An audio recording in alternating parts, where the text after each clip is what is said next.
What if I told you the term Latino means something different to each of the 665 million people it supposedly describes?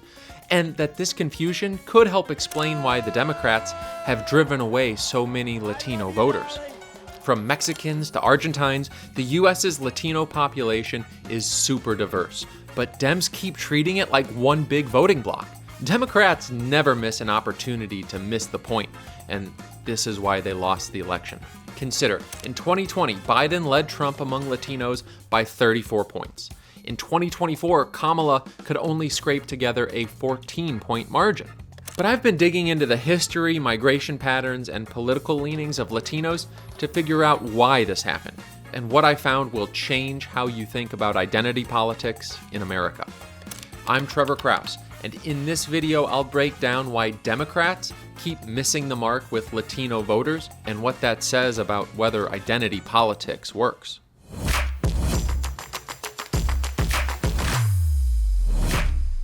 So let's start here. It's actually kind of hard to pin down what exactly makes someone Latino.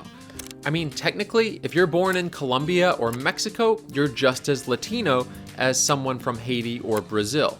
But even though there is a certain cultural vibe connecting all these places, it never really turned into some big political movement or one clear shared identity. That's because there are 33 countries in Latin America, 12 in South America, 8 in Central, and the rest in the Caribbean.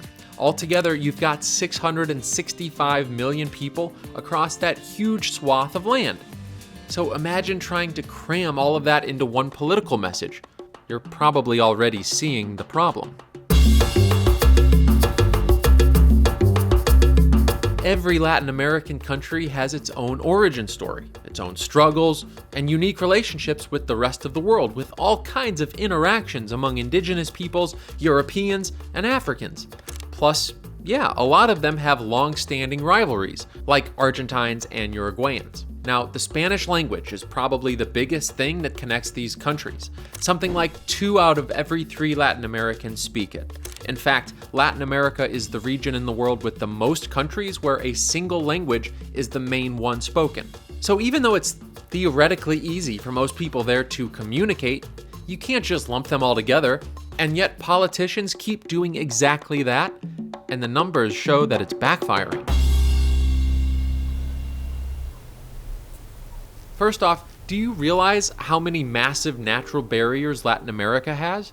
The Andes, the Amazon, the Atacama, and that's just the A's. These are natural obstacles that have always made cultural exchange and trade between countries harder. One of the all-time great economists, Thomas Sowell, wrote a lot about how physical geography shapes culture. We at Students for Liberty developed a 5-step course around his analysis. Scan the QR code or click the link in the description to learn how to think like the most dangerous man in America.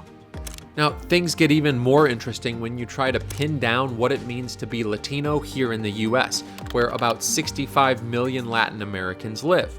Around 40 million people here speak Spanish. Only Mexico, Colombia, Argentina, and Spain have more. If Latinos in the US were their own country, they'd have the 8th largest economy in the world, more than twice the size of Mexico's. No other immigrant community has had this kind of impact on US culture, language, economy, and politics. But how does that kind of economic power translate into political power? Stick with me, we're about to get there.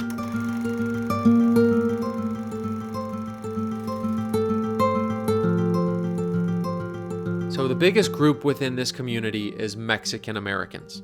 Their history of migration goes back to the 1800s, and today Mexican Americans make up about 11% of the total US population and around 60% of all Latinos in this country. The other 40% of Latinos here come from all sorts of different places, and these folks also come from different social backgrounds. Like, while Mexican migration is often tied to agricultural work in border states, a lot of Brazilians coming to the US tend to be from wealthier backgrounds. Obviously, they don't see themselves as part of one big family, so why see them as one big political movement? Besides, while the biggest chunk of this population is made up of US citizens, many who aren't can't legally vote in a presidential election anyway. But for most of them, their primary identity is American. These are folks who grew up here, speak English as their first language, and have never lived anywhere else.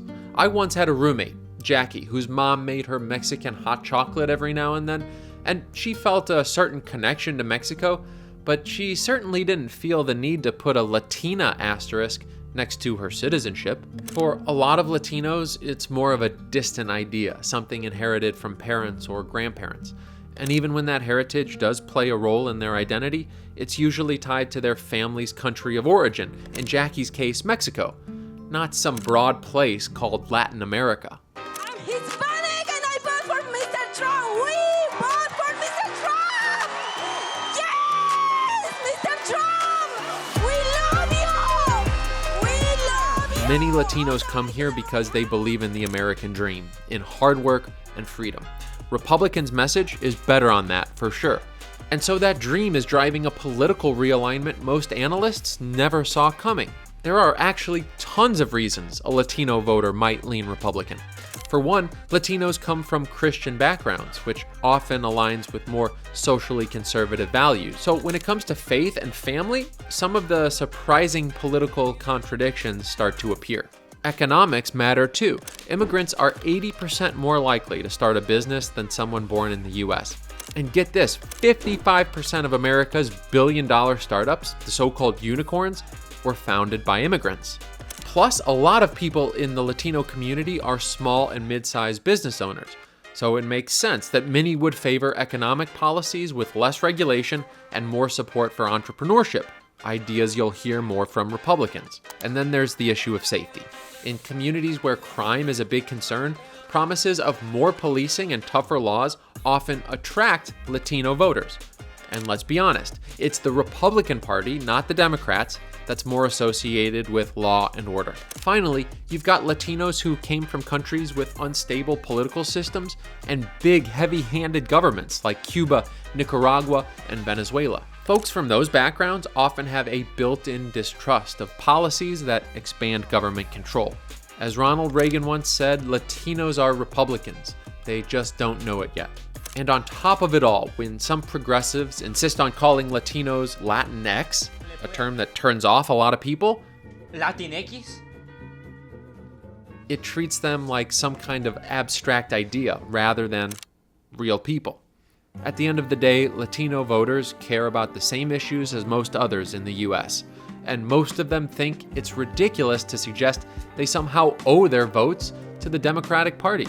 And this is not a small problem for Democrats. Latinos are at the top when it comes to fertility rates among US demographic groups. From 2010 to 2022, the US population grew by almost 25 million people, and Latinos accounted for 53% of that growth. By 2060, it's projected that 111 million Americans will have Latino roots. As always for the Democrats, identity politics didn't fail. It's just a success they haven't explained properly yet. But here in the real world, the more the Democratic Party tries to frame politics through the lens of identity, and the less it focuses on real-world issues, the harder it's going to be for them. Maybe it's time to actually listen to what these folks have to say, instead of trying to speak for them. And remember, there's an entire course waiting for you on how to think like Thomas Sowell, the economist who obliterated identity politics long before it cost the Democrats the 2024 election. Scan the QR code or click the link in the description to sign up.